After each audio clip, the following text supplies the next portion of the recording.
Hey everybody, happy Monday. It's me, Kristen, and this isn't gonna be one of those like super cheery, like energetic videos. So you might watch this video and be like, oh, that was kind of a downer for a Monday.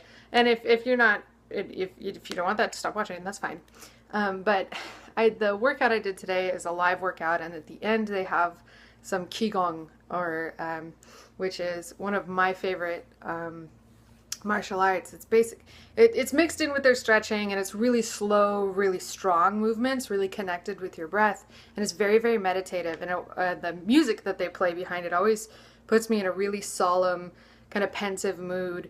And I just got to thinking, like, man, we fight a lot, like us as a culture. We're always fighting each other. We're always yelling at each other.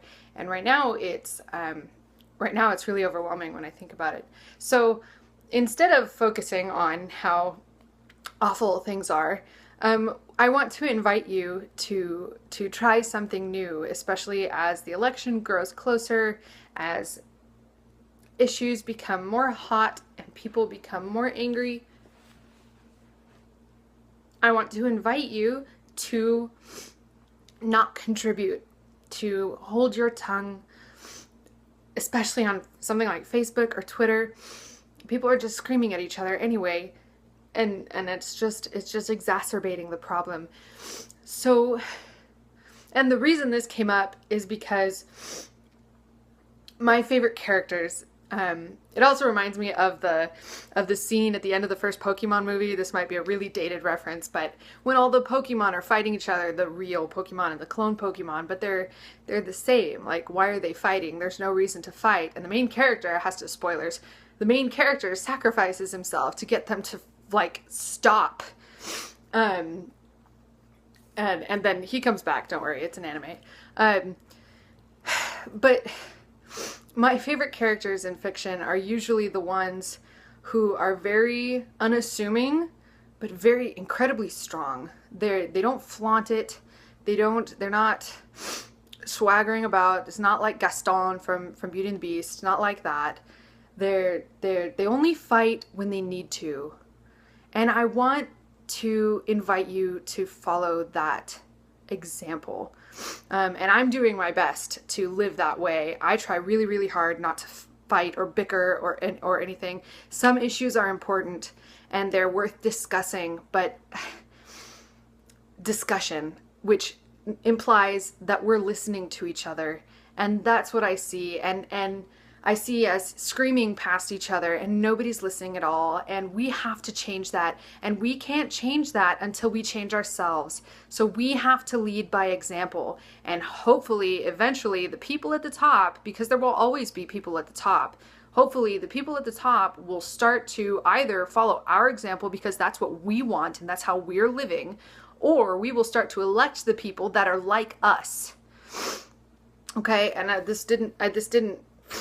didn't mean for this to turn into a political thing, but I think that if we're going to change the world, we have to start with us. If you're tired, like I am, of all the hate and the anger and the fire that is in the world on fire. I've been watching Daredevil. Change yourself. And eventually that ripple effect will ripple and people will start to notice, and hopefully they'll follow suit unless they're actively acting contrary to you, and in which case that's their choice.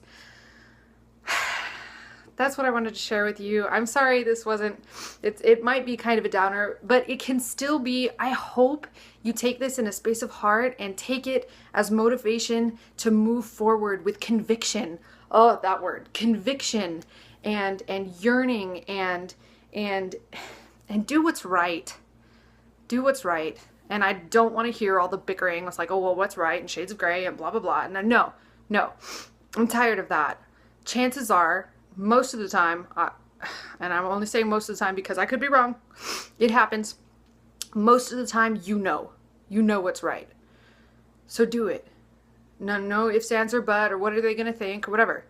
Do what's right, okay? And move forward with conviction, and I hope this motivates you to be strong, because it's not always easy. In fact, it's usually hard. So yeah, I really, really felt convicted to share that with you. And I hope that my heart to yours, that it communicated well. And I would love to have a discussion with you, or comment, or whatever. Let's maybe brainstorm even ideas on how we can affect this change. Yes, this change within ourselves, and maybe propagate it quickly. Okay, have a happy Monday, or a solemn convicted Monday. Whatever.